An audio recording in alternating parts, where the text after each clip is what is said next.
cute and mink. Daddy, you've gotta get the very best for me. Oh, Daddy. Tex Avery is a name that even people who aren't familiar with animation history would most likely know. And even if they didn't know the name, they would certainly know his works, whether it's from his Warner Brothers days with films such as I Love the Singer, Page Miss Glory, shorts featuring Egghead, and of course a certain Rascally Wabbit. Or from his MGM days with Droopy, Screwy Squirrel, and who could forget Red Riding Hood. Oh, and of course Spot Gag cartoons, lots and lots and lots of Spot Gag cartoons, which was something that Avery pioneered and arguably no one could imitate. After a period of Warner's, Avery was let go and he ended up at MGM. But what about after that? What else did he make? Is there really anything of note worthy of rediscovering? Well, let's find out in After the Looney Tunes, Tex Avery.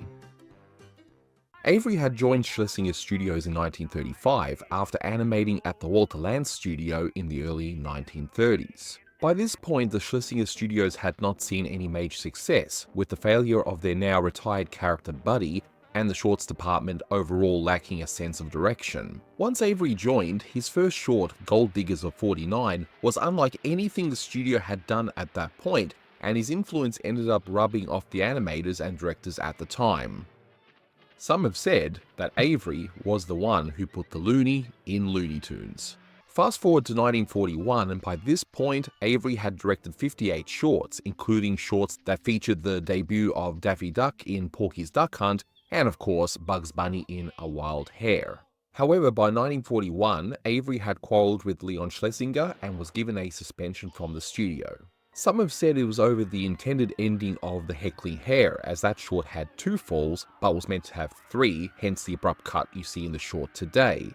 Others have said that while this may have contributed to the situation, it may have been a combination of things, such as Clark Gable allegedly not being happy with some of his depiction in Hollywood Steps Out. Regardless, Avery had left the studio in mid-1941, leaving behind a few shorts in various stages of completion that his former animator turned director Bob Clampett finished, and subsequently, Clampett took over his unit.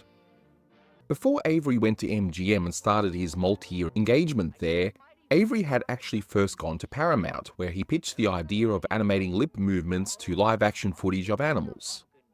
The first in this series was titled Down on the Farm, released in 1941, which was also nominated for an Academy Award for Best One Reel Short Subject. Avery then directed 2 more, with those being In a Pet Shop and In the Zoo, all released in the same year. Sadly, the other shorts are considered to be lost media. As with anything of this vintage, hopefully one day those shorts will be discovered, so further exploration can be done on this lesser-known chapter of Tex Avery's history.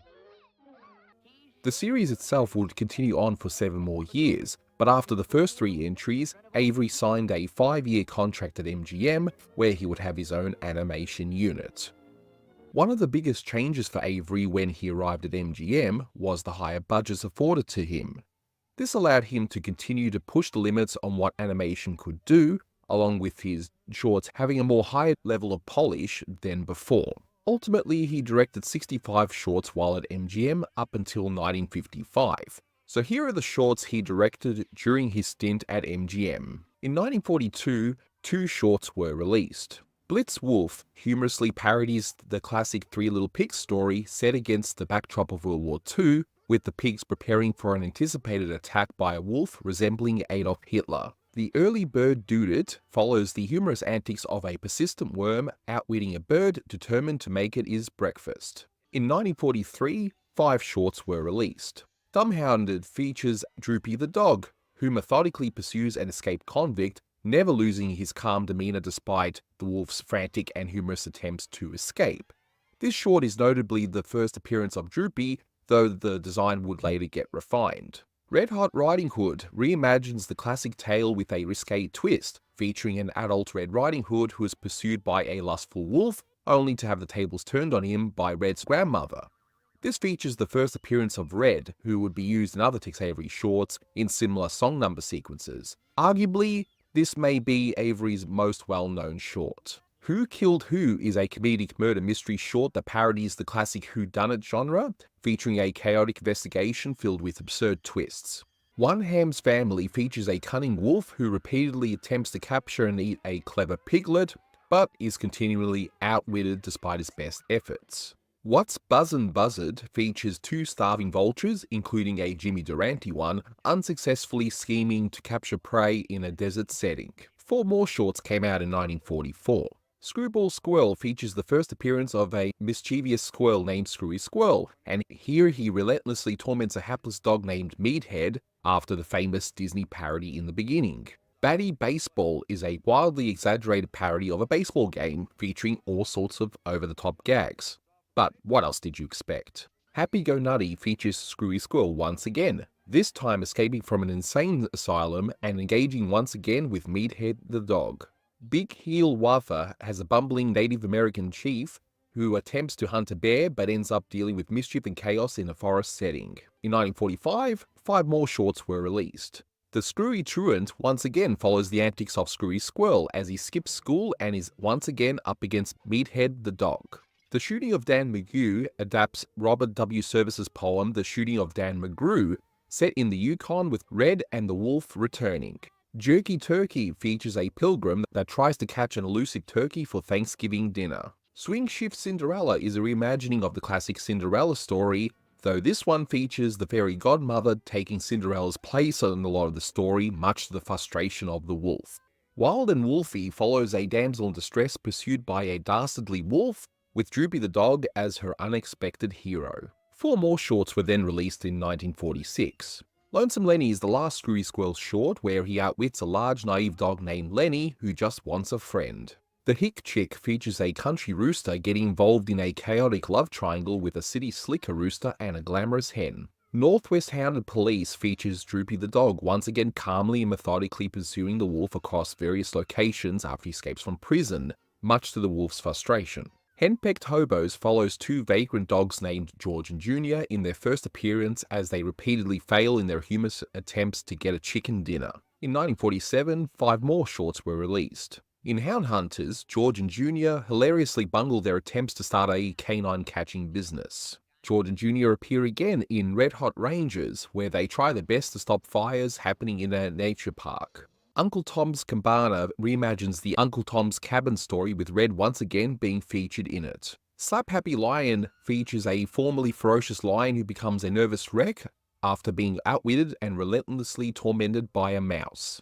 King Size Canary features a stray cat that discovers a magic growth formula and hilariously competes with a canary and a mouse and then a dog for its use, getting bigger and bigger up to its logical conclusion. 1948 brought along with it 5 more Avery-directed shorts. What Price Fleadom features a flea named Homer, outsmarting an unrelenting dog trying to scratch him away. Little Tinker has a love-stricken skunk named B.O. Skunk who faces numerous comedic rejections while trying to find love due to his overpowering smell. Half-Pint Pygmy once again has George and Junior, this time searching for the smallest pygmy in the world. Lucky Ducky has a cunning duck outwitting George and Junior, who are determined to capture him for dinner. The Cat That Hated People features a disgruntled cat who despises both humans and city life. He eventually ventures to the moon, only to encounter even more chaotic and bizarre creatures. 1949 saw an increase in output with 8 shorts released.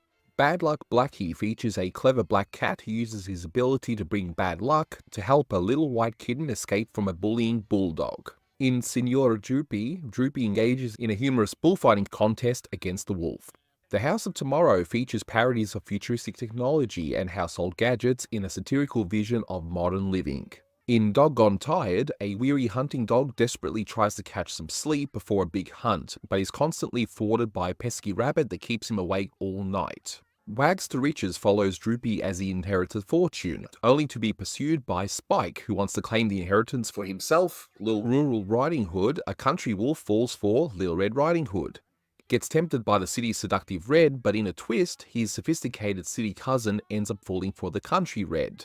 This is the last appearance of Red in a Tex Avery short. In Outfoxed, Droopy plays the role of a hunting dog tasked with catching a sly and elusive fox in competition with other dogs. The Counterfeit Cat features a wily cat disguising himself as a dog, to dupe a gullible watchdog while plotting to steal a canary. 4 more shorts were then released in 1950. Ventriloquist Cat features a mischievous cat who uses ventriloquism to outsmart and torment a dim-witted bulldog. The Cuckoo Clock features a cat relentlessly pursuing a cuckoo clock inside a clock, only to be continually outsmarted by the quick-witted bird. In Garden Gopher, a gopher and a dog engage in a series of escalating battles over a vegetable garden. The Chump Champ features Droopy participating in a series of athletic competitions against his more aggressive and boastful rival Spike. 7 more shorts then came out in 1951. In The Peachy Cobbler, a kind-hearted cobbler receives magical assistance from elves who complete his shoe repair work overnight. Cockadoodle Dog depicts the relentless attempts of a sleep-deprived dog to silence an endlessly crowing rooster. In Daredevil Droopy, Droopy competes in a thrilling and humorous Daredevil stunt show, continually outsmarting his more aggressive opponent Spike. Droopy's Good Deed features Droopy and his rival Spike competing to win a Boy Scout contest by performing good deeds. Symphony in Slang has a recently deceased man narrating his life story using contemporary slang, confusing St. Peter, who takes his expressions literally. The Car of Tomorrow parodies futuristic car designs and automotive technology, with the usual over-the-top gags and satire. Droopy's Double Trouble features Droopy and his identical twin brother Drippy, causing confusion and chaos for their adversary Spike, who can't tell them apart. Only 3 shorts that were directed by Avery were released in 1952.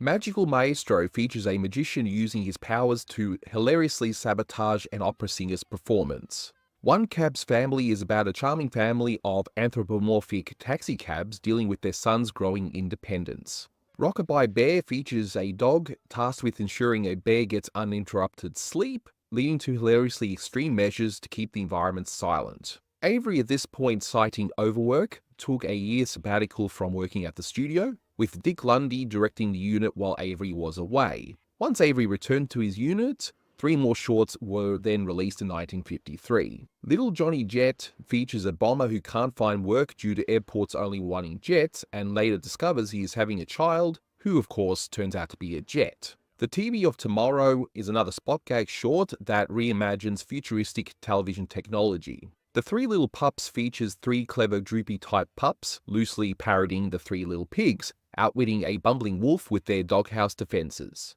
6 more shorts were then released in 1954. Drag Along Droopy features Droopy, the calm and clever sheepdog, outwitting cattle rustlers in the Old West. Billy Boy features a frustrated farmer who adopts a baby goat named Billy, only to realize that Billy's insatiable appetite creates increasingly chaotic and hilarious situations. In Homesteader Droopy, Droopy defends his homestead against a villainous land grabber. In another spot gag short, Farm of Tomorrow features innovative and humorous parodies of futuristic farming technologies. The Flea Circus showcases the chaotic antics of a group of fleas as they perform impressive and exaggerated acts in a miniature circus. In Dixieland Droopy, Droopy just wants to conduct to his Dixieland record, but sadly no one else seems to like his kind of music. And finally, 1955 saw the release of Avery's final 4 MGM shorts, with 2 of them being co-directed by animator Michael Lahr, who would later go on to direct more shorts for MGM, including remakes of some of Avery's Droopy shorts in CinemaScope. Field and Scream parodies the world of hunting and fishing, featuring the usual exaggerated gags. The First Bad Man portrays the chaotic and exaggerated misadventures of the very first outlaw in Texas 1 million years ago. In Deputy Droopy, the final Droopy short directed by Avery, Droopy must prevent 2 crooks from stealing from a safe without waking the sheriff, leading to comical attempts to keep the noise down. And lastly, in Cellbound, a convict escapes prison and hides in a TV set, only to find himself being delivered to the warden in the same TV set. While the last few shorts ended up being released into 1955, Avery's unit had actually been wound down in 1953, part of which was to retool parts of the studio for 3D production, which was seen by some as the next big thing, although ultimately MGM ended up going with another big thing pushed by studios to bring people back to cinemas, which was CinemaScope. Producer Fred Quimby did look at reopening Avery's unit, however by that point, Avery had signed back up with his old boss Walter Lantz. In somewhat of a full circle moment for Avery, he began directing shorts for Walter Lantz at his studio. Although this didn't last long. He ended up only directing 4 shorts while at Lantz, which were I'm Cold, which follows the misadventures of Chilly Willy trying to find warmth in the cold. The character had already been created by director Paul Smith in 1953, but Avery refined the character further. Crazy Mixed Up Pup has a man and his dog flattened by a car, and when they are given medical attention, the medic gives each the wrong blood, so the human becomes the dog and the dog becomes the human. This was nominated for an Academy Award, but lost to the Mr. Magoo short When Magoo Flew. The Legend of Rockabye Point is the second and final Chilly Willy short Avery directed, and involves a fisherman telling the tale of a polar bear and Chilly Willy attempting to steal tuna from his ship a while back. This one was also nominated for an Academy Award, but lost to Speedy Gonzales. And in Tex Avery's very last theatrical short of his career, SHHHH, a mild-mannered man is ordered to take a quiet, relaxing trip to calm his nerves, but as you can imagine, his quest for quiet doesn't go so well. Avery had also left behind a few other Chilly Willy storyboards, which were later made by director Alex Lovey. His time at Lantz Studio didn't last long, this time over a pay dispute involving percentages of the profits. After this point, Avery would continue to work right up until his death. However, as the years went on, he would become more reserved and depressed due to the death of his son and the breakup of his marriage. Unlike some of his other peers like Chuck Jones and Friz Freleng, his later work and credits were much more hidden, as Avery stayed mostly out of the spotlight. Avery joined Cascade Studios during television commercials. Cascade was a small independent company that was able to attract major studio artists, including even Bob McKimson, when he was between jobs during the Warner Brothers shutdown of 1953. Some sources have also indicated that Tex first actually started his own studio after leaving Lantz, but before heading over to Cascade, though nothing appears to have come out of that. Avery ended up being with Cascade right up until its closure in 1978. And briefly had his own company, Tex Avery Cartoons, in 1973. While perhaps not as memorable as what he accomplished during his tenure at Warner's and MGM, Avery did create 2 characters for ad campaigns that ended up being very successful, albeit with one being very controversial. For the insecticide company Raid, Avery created a series of memorable commercials involving insects going about what insects do, and then seeing a bug killer and yelling out "Raid." On a personal note, I've seen this type of commercial redone for Raid decades later for new campaigns, not knowing that in fact it was Avery that originated the idea. Controversially, another ad campaign, this time for Frito's corn chips in 1967, involved the character the Frito Bandito, voiced by Mel Blanc, who is a stereotypical Mexican revolutionary character that robbed people at gunpoint for their corn chips. The character proved to be very popular, though it was opposed by groups such as the National Mexican-American Anti-Defamation Committee. The character's appearance was eventually toned down, along with no longer using his guns, and was eventually retired in 1971, replaced by the character W.C. Fritos. Easily the most interesting output around this time at Cascade was the production of commercials for Kool-Aid, featuring the Looney Tunes characters in a very interesting full-circle moment. Avery had created the first true Bugs Bunny short, Wild Hair, featuring Bugs Bunny and Elmer Fudd, and here he was once again directing projects involving the 2 characters. There's no sugar to add. Beat it, you crazy wabbit!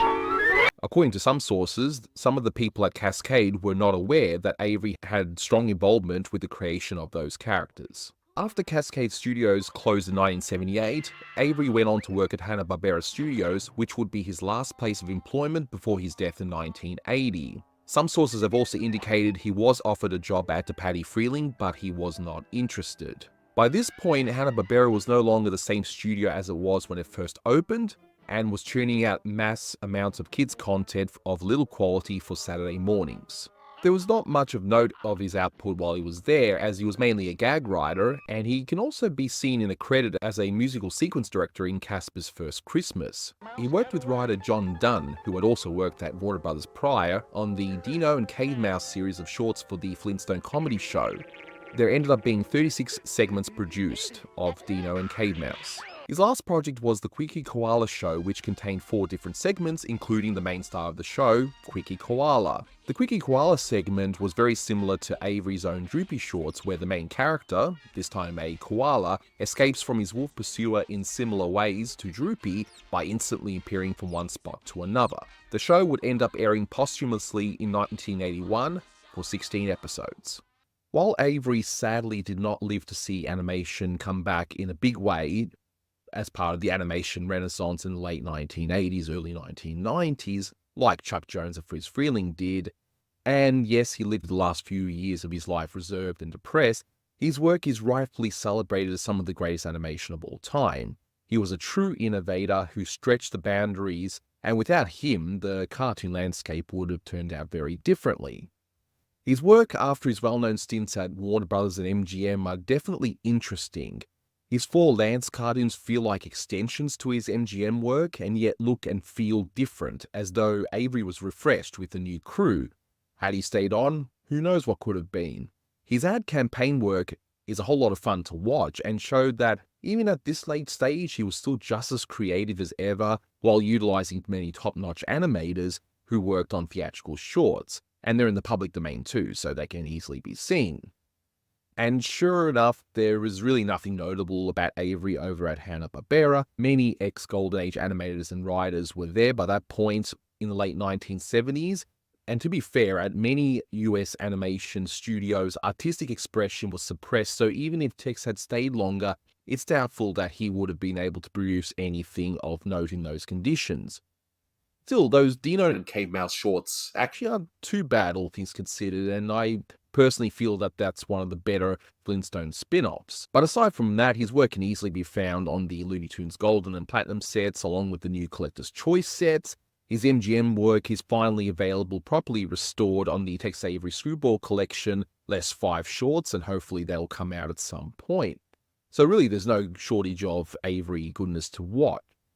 To finish things off, I did want to point out that despite being unhappy in the later years of his life, he was still happy to talk to fellow workers and fans, especially children, and I've been told by some accounts that he would still draw Bugs Bunny for them, and he would still tell them lots of stories, and he was at a few conventions. So it wasn't like he was a total recluse, but understandably he had things happen to him that led to him being a lot more reserved, but thankfully, his legacy is preserved, and he's huge, not only in France, as he's always been, but now newer generations are discovering his work and seeing what a true genius he actually was. So, thanks a lot, guys, for watching this video, and until next time, take care.